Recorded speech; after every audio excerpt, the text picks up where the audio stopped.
We have been working with UVC for the past 10 years, primarily within industry and similar fields. And the reason we've had relatively good success there is because UVC is light.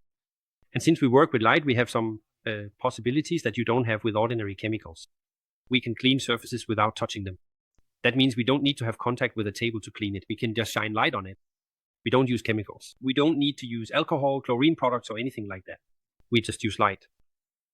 We have no resistance, unlike what you typically hear about throughout the 90s and the 2000s, when hospitals and similar places started getting chlorine-resistant bacteria.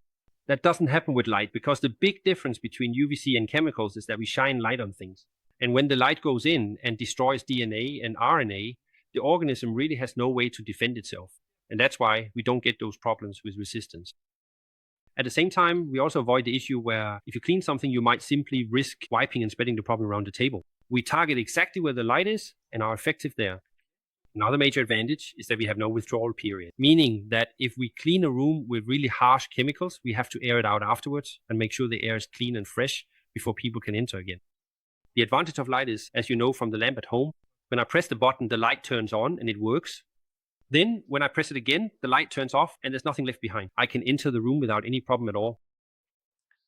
The way we use UVC today is we use it for water to ensure clean water. An example could be, for instance, New York. All their wastewater goes through UV filters to ensure that no bacteria are released into nature. We use UV for surfaces in production. If you have some packaging that will contain meat or other food products, then we illuminate the inside with UV to ensure it is clean when the meat is placed inside. We work with air.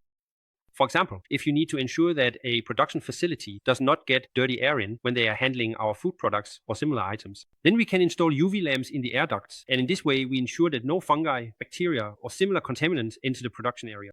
So UV can be used in a great many places. We use it a lot industrially. It's used in both food production and pharmaceuticals. But you could also imagine, especially these days, that you could install a UV lamp in a restroom, so that every time someone has used the toilet, all surfaces are disinfected by the light to protect everyone's health.